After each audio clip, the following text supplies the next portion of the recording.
আপনি যেহেতু শুরুতেই বলেছেন আজকে পবিত্র আশুরার দিন এবং আমরা আইনজীবী বিষয়ে বলি যে হযরত হোসেন রাদিয়াল্লাহু আনহু ওনার এই শহীদের মধ্য দিয়ে বেঈমানি এবং প্রতারণার একটা ঐতিহাসিক নিদর্শন হয় কিভাবে। তো সকল এবং এই সহ জুলাই আন্দোলন এবং বাংলাদেশের সকল গণতান্ত্রিক আন্দোলন সকল শহীদদের প্রতি গভীর শ্রদ্ধা। দেখেন, নির্বাচন নিয়ে তো নানা আলোচনা হবে, আমি এটাকে স্বাগত জানাতে চাই, নানা মতামত আসবে, কিন্তু যেটা হওয়া দরকার যেন নির্বাচন যেন লক্ষ্যচ্যুত না হয়। অর্থাৎ নির্বাচনের সময়ও যেরকম জরুরি, আবার নির্বাচনের আগে গুটি কয়েক মৌলিক সংস্কার দরকার। আমি আপনাকে একটা ছোট্ট উদাহরণ বলি। একটা শরীরে যদি প্রথমেই দুইটা পা ভেঙে যায়, তার কিছুদিন পর হাত ভেঙে যায়, তার কিছুদিন পরে কোমর ভেঙে যায়, তাহলে চিকিৎসা ব্যবস্থায় তাকে সুস্থ করা যায় নানা রকম আজকাল মেডিকেল উন্নতির সাহায্যে, কিন্তু সতর্ক থাকতে হয়তো ওই লোক চলাফেরা করতে। তা আমাদের ধরেন এত বড় মহান মুক্তিযুদ্ধের পরে শেখ মুজিবুর রহমান বা বঙ্গবন্ধুর মতো এত বড় পার্সোনালিটি আমাদের স্বপ্ন পূরণ করতে পারলো না। পাটা ভেঙে গেল, শুধু তাই না, 75-এর 25শে জানুয়ারি তো উনি গণতন্ত্রকে হত্যা করলো, একদলীয় বা বাকশাল। যেখানে রতন ভাই আছে, তুখোর ছাত্রনেতা ছিল, আমরাও ছাত্র আন্দোলনের কর্মী ছিলাম, সর্বদলীয় ছাত্র ঐক্য বা ছাত্র সংগ্রাম পরিষদ, এবং আমাদের যে 10 দফা ছিল, 3 জোটের যে রূপরেখা ছিল, তার যদি 25%ও বাস্তবায়ন হতো তাহলে শেখ হাসিনা ফ্যাসিস্ট হতে পারতো না। 91তেও কিন্তু আমরা এই স্বপ্ন বাস্তবায়ন করতে পারলাম না, হাতটা ভাঙলো, হয়তো পায়ের মতো এত বড় হয়নি, কিন্তু এবার তো শেখ হাসিনা একেবারে কোমর ভেঙে দিল দেশে। এই ব্যাপারে তো কোনো রাজনৈতিক দল, গণতন্ত্রে বিশ্বাসী, আপনাদের মতো সাংবাদিক, উজ্জ্বল সাংবাদিক ব্যক্তিত্বরা বা জাতি, কেউ দ্বিমত নাই। ওয়ালটন আবারও মিলিয়নিয়ার অফারে ওয়ালটন ফ্রিজ কিনে আপনিও হয়ে যেতে পারেন মিলিয়নিয়ার। যে দেশে বিচার বিভাগ শেখ হাসিনা নষ্ট করে দিয়ে গেছে, প্রশাসনকে হাইস্পিড দলীয়করণ করেছে, দেশের নির্বাচন কমিশন বা নির্বাচন ব্যবস্থাকেই হিমঘরে পাঠিয়ে দিয়েছে, বা আমি বলি জাদুঘরে পাঠিয়ে দিয়েছে ওভারঅল। সেইখান থেকে যদি আপনি উত্তরণ হতে হয় তাহলে কিছু সংস্কার খুবই জরুরি, বা সংস্কার বললেও আমি মনে করি এটা হাসিনার প্রতি সম্মান দেখানো হয়, রাষ্ট্র মেরামতের কিছু ধাপ। এবং আমি সেই সঙ্গে একটা প্রশ্ন, যে এই আত্মবোধে 1 মাসও বাকি নেই 5 আগস্ট হতে, 11 মাসে কিছু সংস্কার কি করা যেত না? আমি মনে করি করা যেত। বিচার বিভাগে কিছু সংস্কারগুলো হলো না। এখানেই হচ্ছে আপনার $1 মিলিয়ন কোশ্চেন, যে বর্তমান ডক্টর মোহাম্মদ ইউনূস, যেটা আমাদের সরকার সবার মিলে, যেটা রাজনৈতিক দলরা প্রত্যেকেই সহযোগিতা করে যাচ্ছে, এবং আমার তো মতে বা আমার অভিজ্ঞতায় একটা সরকার এত সমর্থন এতদিন অতীতে কেউ পেয়েছে কিনা এটার গবেষণার বিষয়। দ্বিমত তো থাকবে, প্রতিবাদ থাকবে, কিন্তু কাজ চালিয়ে যাওয়া। প্রত্যেক দিন বিএনপি, ইসলামী আন্দোলন, জামাত, অন্যান্য বাম ডান দল তো গিয়ে পরীক্ষা পর্যন্ত দিচ্ছে। রতন ভাই যে টিক চিহ্ন MCQর মতো করে তো সংস্কার কমিশনে যাচ্ছে, কালকেও দেখলাম, আমি ভালো লাগছে। কিন্তু কিছু সংস্কার করলে জনগণের তাহলে আস্থা বাড়তো, তাহলে যে নির্বাচন নিয়ে নানা অতিকথন হচ্ছে সেইটার ব্যাপারে মানুষের আস্থাটা আপনার সংকট হতো না। কারণ বাংলাদেশের মানুষ শুধুমাত্র মানুষের আস্থার সংকট না, রাজনৈতিক দলগুলোর মধ্যে আস্থার সংকট আছে না। দেখেন, বাংলাদেশের মানুষকেই তো বিভিন্নভাবে রাজনৈতিক দলগুলো রিপ্রেজেন্ট করে, কেউ বড় দল, কেউ মাঝারি, কেউ ছোট, রিপ্রেজেন্ট তো করে। বাংলাদেশের মানুষই তো, বাংলাদেশের জনগণই তো রাষ্ট্রের মালিক। কোনো নেতা নেত্রী, রাজনৈতিক দল বা ইউনূস সাহেবরা কেউই আমরা এককভাবে রাষ্ট্রের মালিক না, সবাই মিলে। এখানে আমার কাছে যেটা কেন যেন মনে হয় যে এই সরকার বা সংস্কার কমিশনগুলো সবগুলো বিষয় নিয়ে একসঙ্গে একমত করতে যাওয়াটা সঠিক হচ্ছে কিনা, নাকি ওনারা সময় নিতে চাচ্ছে। কারণ আমি তো মনে করি কয়েকটা সংস্কার, মৌলিক সংস্কার, নির্বাচন কমিশনের, আপনার বিচার বিভাগে, যেগুলোর ব্যাপারে কোনো দ্বিমত নাই, সেগুলো হলেও তো মানুষ আস্থার দিকে যেতে পারত। তারপরে আমি এখানে যেহেতু ইসলামী আন্দোলনের নেতা আছেন, আলোচনা হতেই পারে, কবে হবে না হবে পরের কথা, কিন্তু এই যে ওনারা একটা বড় সমাবেশও করলেন বোধহয় না গত সপ্তাহে, 28-এ জনসভা করলেন, খুব নতুন স্টাইলটা আমার ভালো লাগলো। আমি নতুন দেখলে ভালো লাগে, মানে আপনার নেতৃবৃন্দ এক জায়গায় বসে আছে মঞ্চ সামনের দিকে, এবং প্রায় সকল বিএনপি বাদে প্রায় সকল দলই গিয়েছিল বা অন্যরাও গিয়েছিল।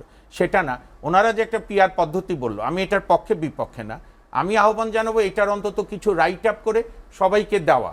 নিশ্চয়ই কেউই যদি ভালো হয় কেউ অপোজ করবে না, কারণ ওই যে বললাম আমাদের শরীরের বহু অঙ্গ ভাঙা, অর্থাৎ আমাদের রাষ্ট্রের অনেক অঙ্গ ভাঙা, আমাদের আমাদের প্রয়োজনটা হচ্ছে সংস্কারটা এই কারণে জরুরি, যারা ক্ষমতায় আসবেন তাদেরকে যেমন আপনি নানা রকম বিধিনিষেধ বলছেন, তার চেয়েও জরুরি এই যখনই জাতীয় সংসদ নির্বাচনের মাধ্যমে একটি সংসদ হবে, সংসদের বিরোধী দল যেন পর্যাপ্ত স্পেস পায়। সংস্কার এইটা হওয়া দরকার, যাতে উইনার্স টেকস এভরিথিং, যে আমাদের এখানে একটা চালু আছে, যে বিজয়ী সে সব নেয়, সেটি না হয়ে বিরোধী দল যেন আপনার স্পেস ক্ষমতার একটি ভারসাম্য হ্যাঁ। থাকে। আর আমি আরেকটা দেখছি, কেউই এখন পর্যন্ত বিরোধী দল হতে চায় না, সবাই ক্ষমতায় যেতে চায়। রাজনৈতিক দলের লক্ষ্য ক্ষমতায় যাবে, ব্যাপারে কোনো সন্দেহ নেই, কিন্তু আমি তো মনে করি সবাই তো আর যেতে পারবে না। কেউ কেউ নতুন শুরু করেছে, কেউ অনেক দিন করলো, এত জনপ্রিয় হয়নি। সংগঠন গুছিয়ে এই নির্বাচনেই সব করতে হবে, এইটা লক্ষণ। আমি শেষ করে দিচ্ছি, দেখেন ইমরান খান প্রথম নির্বাচনে একটা সিটও জেতেনি পাকিস্তান, কিন্তু পরে তো সে ঠিকই জিতলো। কাজে ধৈর্য রাখতে হবে, বিরোধী দল হওয়ার মানসিকতা থাকতে হবে। শেষ করে দেই, না বলতে পারতে হবে, না বলার অভ্যাস, না যারা বলে তাদেরকে শুনতে হবে। বিশেষ তার মানে করে কি নিজেরাই কি ওটার মধ্যে জড়িয়ে পড়লো কিনা? সেটা তো প্রশ্নের সাপেক্ষ রাখে, প্রশ্নের উদ্রেক করে। যেমন অলিগার, এই শব্দগুলো তো আমরা লাস্ট 2019-20 থেকে জনপ্রিয় করলাম সবাই মিলে, রাজনৈতিক দলগুলো, আমরা যারা পেশাজীবী আন্দোলন করেছি শেখ হাসিনার বিরুদ্ধে। তো সেই অলিগারদের তো কোনো কিছুই করলো না বা করছে না, এই ব্যাপারে তো কোনো রাজনৈতিক দল দ্বিমত করেনি। করলে আমরা সেই রাজনৈতিক দলগুলোকে ধরতে পারতাম। আমি যেটা আতর ভাইয়ের প্রতি আমি সম্মান রেখেই বলছি, আমি যেটা বলছি, আপনি কোনো রাজনৈতিক দল বা কোনো দলের জেলা বা থানা কমিটি যদি এটা করে, আপনাকে শক্ত হাত, মানে শক্ত হাতে আইনের প্রয়োগ করতে হবে। দেখেন, আমি একটা সহজ কথা বলি, 12 মাস হতে চললো বিপ্লবের, এনাফ হয়েছে। আপনার কিন্তু জনগণ কিন্তু আর ওই আবেগে নাই যে কেউ গিয়ে গণবিচার করবে। ধরেন বিএনপি, এনসিপি, জামাত, ইসলামী আন্দোলন, গণতন্ত্র মঞ্চ, আরও যা দল আছে, কমিউনিস্ট পার্টি, অন্যান্য দল, হেফাজত ইসলাম, কাউকে তো ম্যাজিস্ট্রেসি পাওয়ার দেওয়া হয়নি। ম্যাজিস্ট্রেসি পাওয়ার দেওয়া হয়েছে আমাদের সেনাবাহিনীকে, পুলিশ। তাহলে কোনো দলেরই উচিত হবে না যদি ওই জায়গায় খবর পায় যে একটা আওয়ামী লীগের, যার বিরুদ্ধে অনেক অভিযোগ আছে, পালিয়ে আছে, পুলিশকে খবর দেবে। সে তো গিয়ে ওই বাড়িতে ঢুকবে না। এই আতঙ্কের পরিবেশ থেকে তো উত্তরণ ঘটাতে হবে। এবং সেইখানে আমি মনে করি স্বরাষ্ট্র মন্ত্রণালয়কে আরও কঠোর, মানে আমি নির্মম হতে বলছি না, আপনি আইনের শাসনে ফিরে আসেন। আপনি রুল অফ দ্য ল করবেন, নাকি শেখ হাসিনা যেরকম করেছিল রুল অফ শেখ পরিবার, বা এখন অনেকে বলে, আমি এটা বিশ্বাস করি না, যে রুল অফ মব, এইটা না। আপনি রুল অফ লয়ে আসতে হবে। রুল অফ লয়ে আসলে আদালত ঠিক করবে। হ্যাঁ, যদি কাউকে মনে করে আদালত জামিন দেবে, জামিন দেবে। যেমন সিরাজগঞ্জের আমি একটা ঘটনা জানি, সিরাজগঞ্জে আওয়ামী লীগের কোনো এক এমপি হাইকোর্ট থেকে জামিন পেয়েছে, আপিল বিভাগ থেকে জামিন পেয়েছে। ডাক্তার রাজিজের কথা বলছে। হ্যাঁ, সেখানকার আমি ওদের ইন্টারভিউ দেখেছি, বিএনপি নেতাদের, বা ধরেন আমরা পেশাজীবী আন্দোলন করি দীর্ঘদিন, সব দলের কম বেশি নেতাদের সঙ্গে আমাদের, বিশেষ করে হাসিনা বিরোধী আন্দোলনে তো সবার সুখ দুঃখের আমরা সাথী। সেখানে তো বিএনপি জেলা কমিটির ওই প্রতিরোধে যাওয়ার দরকার ছিল না। ডাক্তার আজিজের বেলে যদি ওনারা অসন্তুষ্ট হয়, অ্যাটর্নি জেনারেলকে বলবে যে তার, বা সে যদি বেল নিয়ে মিসইউজ করে, জামিন বাতিলের জন্য আপিল বিভাগে দরখাস্ত দেবে।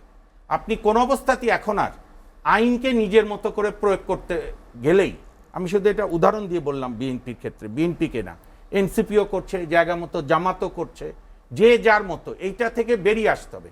আপনাকে আইনের শাসনে ফিরতেই হবে, এবং আইনের শাসনে ফিরলেই তখন আপনি দেখবেন রাষ্ট্রের একটা মিনিমাম। এবং 11 মাস কিন্তু অনেক সময়। এখানে একটা কথা বলে, আলোচনা শেষ করতে চাই, হাতে সময় নেই, আমি শেষ করে দিই। এখানে একটা কথা বলে যে পুলিশের তো মনোবল, পুলিশের, হ্যাঁ, পুলিশের সংখ্যা। আপনি 11 মাসে আপনার যদি এখন তো খুব একটা শব্দ জনপ্রিয় হয়েছে না, meticulous plan, master mind, master plan, তা আপনার কোনো প্ল্যানই লাগবে না। ন্যূনতম এক্সিকিউটিভ প্ল্যানে আপনি তো স্পেশাল বিসিএস করে, প্রচুর, আমাদের শেখ হাসিনা তো দল বাচ্চারা কাউকে নিয়োগ দেয়নি, আমাদের কত যোগ্য শিক্ষিত নাগরিকরা রয়েছে, তাদের আপনি এসপি করতেন, আপনি সিপাইতে কনস্টেবলে matric intermediate pass, short term training দিয়ে স্পেশালি পুলিশকে মজবুত করেন। আপনাকে তো নির্বাচন পরিচালনা করা, নির্বাচন তো আমাদের এখানে একটা মহাদক্ষ যজ্ঞ। কাজেই সরকারের আন্তরিকতা, আমি সরকারের প্রতি আস্থা রেখেই বলছি, সব দলের মতো সরকারকে এখন তার কথাকে ট্রান্সলেট করতে হবে কাজে।